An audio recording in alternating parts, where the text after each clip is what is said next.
તો વિદ્યાર્થી મિત્રો આ એક એક્ઝામ્પલ નાનકડો 36 નંબરનો તમારા ચેપ્ટર નંબર 3 ધોરણ 12 અનુમાનના નિયમોમાં આ એક્ઝામ્પલ આપેલો છે. આની અંદર તમારે સોલ્વ કઈ રીતે કરવાનો છે કે એકદમ ઈઝી છે. આની અંદર સૌથી પહેલા તમારે ધ્યાન આપવાનું છે ફલિત વિધાનના ઉપર. કોના ઉપર ધ્યાન આપશો? ફલિત વિધાન. ફલિત વિધાનમાં પહેલું સ્ટેપ કોણ છે? પહેલું સ્ટેપ કયું છે તમારું? બી. શું શોધવાનું છે? બી. તો આપણા એક્ઝામ્પલમાં આવી જાઓ. અહીંયા ઉપર જોઈ લો બી કઈ જગ્યાએ છે. બી સેકન્ડ નંબરમાં છે. વચ્ચે તાર્કિક કારક કયો છે? સમુચ્ચય હોય મતલબ કે સિમ્પલી આપણને બધાને યાદ આવી જવો જોઈએ કે સાહેબ સિમ્પનો નિયમ. કયો નિયમ? સિમ્પનો નિયમ. સિમ્પનો નિયમ હોય તો બી ને પી માનો, આખા કાઉન્સને શું માનશો? ક્યુ. પી સમુચ્ચય ક્યુ માટે પી. મારે શું જોઈએ છે? બી જોઈએ છે ને. તો અહીંયા હું લખી દઉં બી. તો જો આ બંનેને ધ્યાનમાં ના લો. અને પી સમુચ્ચય ક્યુ માટે પી. કયો નિયમ છે? સિમ્પનો નિયમ બને છે. પી સમુચ્ચય ક્યુ માટે પી. મતલબ કે મારો બી મળી ગયો મને. તો મેં કયા નિયમથી મેં બી નીચે ઉતાર્યો છે? સિમ્પના. કયા નંબરમાંથી મેં બી ને નીચે ઉતાર્યો? બીજા. તો અહીંયા હું લખે બેનો સિમ્પલ. ક્લિયર? ક્લિયર? ઓકે. એના પછી હવે મારે જોઈએ છે ટી વિકલ્પન વાય. શું જોઈએ છે? ટી વિકલ્પન વાય. અહીંયા ટી વિકલ્પન વાય કોઈ જગ્યાએ દેખાય છે? નથી ને. એક નિયમ યાદ રાખવાનો બેટા. જ્યારે ફલિત વિધાનની અંદર તમારે વચ્ચે વિકલ્પન હોય, માની લો કે અહીંયા વિકલ્પન છે, ટી વિકલ્પન વાય, વચ્ચે તો વિકલ્પન છે ને, વચ્ચે વિકલ્પન છે ને. હવે વિકલ્પન છે તો તમારે સમજી લેવાનું કે સાહેબ અહીંયા બે નિયમો ફાઇનલ લાગશે. કયા? એક તો ડીએસ નો નિયમ અને એક છે સીડી નો નિયમ. કયો નિયમ? સીડી નો નિયમ. અહીંયા ડીએસ નો નિયમ સાહેબ આપણે ક્યાં લગાવવા જઈએ? ટી વિકલ્પન વાય કોઈ જગ્યાએ આપણો નિયમ બનતો નથી. અહીંયા સીડી નો નિયમ લાગશે. કઈ રીતે લાગશે? તો જો અહીંયા કોઈ ટી છે, એ અહીંયા કોઈ ટી ના આગળ શરતી છે ખરો? છે. અહીંયા છે શરતી? છે. ચલો અહીંયા વાય ના આગળ કોઈના આગળ શરતી છે ખરો? છે. તો આપણે હવે આને સીડી નો નિયમમાં ગોઠવીએ. ચલો તમને બધાને ખબર છે સીડી નો નિયમ શું છે? પી શરતી ક્યુ, આર શરતી એસ, પી વિકલ્પન આર માટે ક્યુ વિકલ્પન એસ. આવો નિયમ છે. માની લો કે મારે જે જોઈએ છે ટી વિકલ્પન વાય એ ફલિત વિધાન છે. તો અહીંયા આ જે ટી આ ક્યુ વિકલ્પન એસ છે ને એના સ્થાને હું મૂકીશ ટી વિકલ્પન વાય. શું મૂક્યું મેં? ટી વિકલ્પન વાય મેં મૂક્યું. ચલો ટી વિકલ્પન વાય. તો જો અહીંયા ક્યુ છે, બહુ જ મહત્વની રીત છે મિત્રો, બહુ જ મહત્વની. અહીંયા જે ક્યુ છે, આ ક્યુ બીજી કઈ જગ્યાએ છે? ઉપર અહીંયા છે. તો હું અહીંયા આ જે ટી છે એ પણ અહીંયા લખી દઉં. લખી દીધો. અને અહીંયા એસ છે. આ એસ એ બીજી કઈ જગ્યાએ છે? ક્યુ ના નીચે છે ને.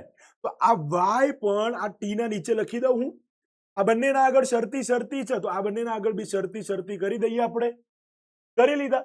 અને હવે જુઓ, હવે આટલું કર્યા બાદ તમારે અહીંયા આપણી રકમમાં જોઈ લેવાનું કયું એવું વિધાન છે કે જેના પાછળ શરતી ટી છે. તો ચલો ડબલ્યુ ના પાછળ શરતી ટી છે. તો અહીંયા લખી દઉં હું. શું લખીશ? ડબલ્યુ. અહીંયા વાય, શરતી વાય કોના પાછળ છે? તો શરતી વાય એફ ના પાછળ છે. અહીંયા શું લખું? એફ. લખી દીધો મેં. હવે જુઓ આપણા નિયમમાં જુઓ, સીડી ના નિયમમાં શું છે કે અહીંયા ક્યુ અને એસ આ બે જણા જે છે એ બે જણાને ભેગા કર્યા તો અહીંયા આપણું ક્યુ વિકલ્પન એસ બને છે. બરાબર. એવી જ રીતે અહીંયા પી અને આર ને આપણે ભેગા કરીશું તો અહીંયા પી વિકલ્પન આર બને છે. બસ એવી જ રીતે અહીંયા ટી અને વાય ને ભેગા કરીએ તો અહીંયા ટી વિકલ્પન વાય બને છે. એવી રીતે અહીંયા ડબલ્યુ અને એફ ને ભેગા કરીએ તો અહીંયા ડબલ્યુ વિકલ્પન એફ બનશે. હવે આપણી રકમમાં જુઓ, ડબલ્યુ વિકલ્પન એફ કોઈ જગ્યાએ છે? ડબલ્યુ વિકલ્પન એફ કોઈ જગ્યાએ નથી. કોઈ જગ્યાએ નથી. હવે શું? હવે તો અટવાઈ ગયા. સીડી નો નિયમ બી કામે નથી લાગતો. તો એક સિમ્પલ રીત, હજુ સીડી નો પણ સીડી કરો. તમે શું કરશો? સીડી નો પણ સીડી. ચાલો બાજુમાં તમે શોધો કોને તમારે જોઈએ છે? કોણ? ડબલ્યુ વિકલ્પન એફ જોઈએ છે ને. તો અહીંયા ફલિત વિધાનમાં લખો ડબલ્યુ વિકલ્પન એફ. શું લખશો? ડબલ્યુ વિકલ્પન એફ. ચલો ડબલ્યુ શરતી વાળો આપણે પેલા અહીંયા ડબલ્યુ લખી નાખીએ અને અહીંયા કોને લખી નાખીએ? એફ. બંનેના આગળ શું લખવાનું? શરતી શરતી. ચલો શરતી ડબલ્યુ કોના પાછળ છે? પી ના પાછળ છે. તો ચલો મેં લખ્યું અહીંયા શું લખ્યું? પી. શરતી એફ કોના પાછળ છે?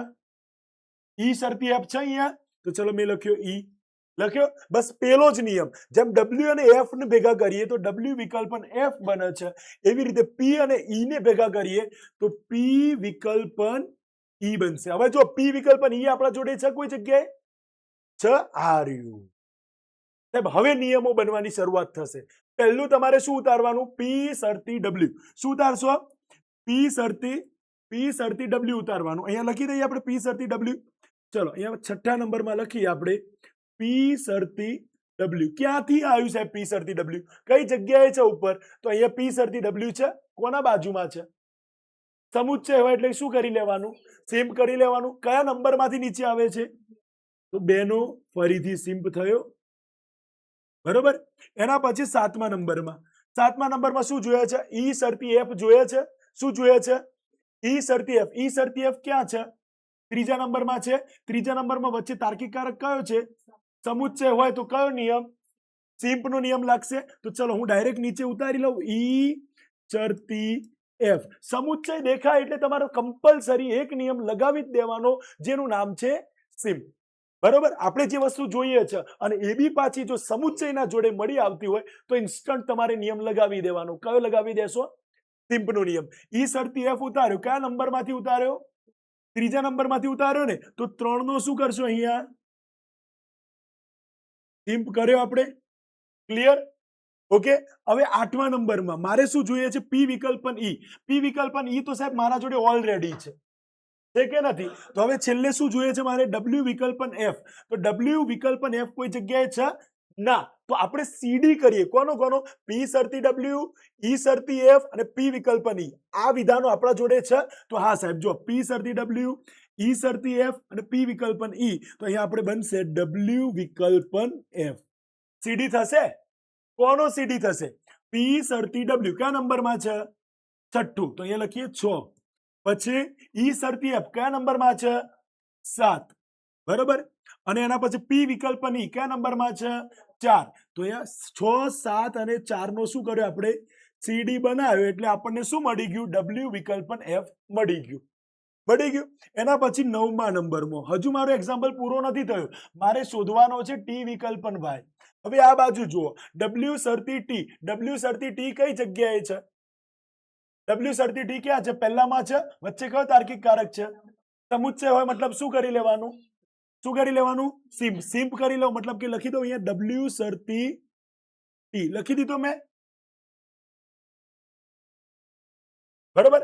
ડબલ્યુ સરતી ટી મેં લખી દીધો. ક્લિયર? એના સામે હું શું કરીશ ખબર છે? ડબલ્યુ સરતી ટી મેં કઈ રીતે નીચે ઉતાર્યો છે? એકમાંથી નીચે લાવ્યો છું. કારણ કે વચ્ચે કોણ હતું? સમુચ્ચય. મતલબ કે એકનો સિમ્પ લખ્યું મેં. એના પછી 10મા નંબરમાં મારે શું જોઈએ છે? એના પછી એફ સરતી વાય. ત્યારે મને જે છેલ્લા આ મળશે ડબલ્યુ વિકલ્પન વાય, ત્યાર છેલ્લા મળશે. પેલા બધાને હું શોધી લઈશ ને પછી મને મળશે. તો એફ સરતી વાય કઈ જગ્યાએ છે? પહેલામાં છે. વચ્ચે કોણ છે? સમુચ્ચય હોય તો શું કરશો? સિમ્પ કરી દેવાનું. ચલો કયો નંબર છે? એફ સરતી વાય. લખીએ. શું લખશો? એકનો સિમ્પ. ચલો આટલો લખીએ આપણે ફરીથી. એકનો સિમ્પ. બરોબર. એના પછી 11 નંબર. 11 નંબરમાં આપણે શું જોઈએ છે? ડબલ્યુ વિકલ્પન એફ. ડબલ્યુ વિકલ્પન એફ શોધેલો છે આપણા જોડે. કઈ જગ્યાએ છે? ડબલ્યુ વિકલ્પન એફ આ રહ્યો આપણા જોડે. આ છે ને ડબલ્યુ વિકલ્પન એફ. બરોબર. આપણે હવે ડાયરેક્ટ સીધું ટી વિકલ્પન વાય લખવાનું. કેમ? કારણ કે આપણે ઓલરેડી બધું શોધી ચૂક્યા છીએ. કઈ વસ્તુ શોધવાની છે? ડબલ્યુ સરતી ટી કયા નંબરમાં છે? 9મું. તો એટલે લખું 9. પછી એફ સરતી વાય કયા નંબરમાં છે? 10મા નંબરમાં છે. 10. અને ડબલ્યુ વિકલ્પન એફ કયા નંબરમાં છે? 8. આ ત્રણેયનું શું કર્યું આપણે? સીડી. તો આપણને શું મળ્યું? ટી વિકલ્પન વાય. ટી વિકલ્પન વાય મળ્યો આ ત્રણેયને પેલા ભેગા કરવાથી. અને છેલ્લે 12મા નંબરમાં હજુ આપણું આખું ફલિત વિધાન શું છે? બી સમુચ્ચય કૌંસમાં ટી વિકલ્પન વાય. તો એકલો બી આપણા જોડે અહીંયા છે. બરોબર. અને ટી વિકલ્પન વાય અહીંયા છે. એ બંનેને શું કરી દો? ભેગા કરી દો. તો અહીંયા લખીએ આપણે ભેગા કરવા માટે કયો નિયમ છે આપણા જોડે? કોન્સનો નિયમ છે. તો બી સમુચ્ચય કૌંસમાં ટી વિકલ્પન વાય. મતલબ કે અહીંયા 5 નો અને 11 નો આપણે શું કર્યો? કોન્સ કર્યો. અહીંયા લખીશું 5 અને 11 નો કોન્સ. ક્લિયર? સમજાઈ જશે. આ એક્ઝામ્પલ હતો સીડી નો પણ સીડી કરવાનો નિયમ. ડબલ સીડી થાય ત્યારે તમારો જેને એક્ઝામ્પલ પૂરો થાય. બરાબર, એકદમ શોર્ટ રીત છે બેટા. ઉલટો સીડી કરવાનો. પહેલા તમારે ફલિત વિધાન લખી દેવાનું અને એના પછી અહીંયા ઉપર ટી અને વાય આપણે જે રીતે લખ્યું એવી રીતે એક્ઝામ્પલ ને સોલ્વ કરવાનો રહેશે. ક્લિયર?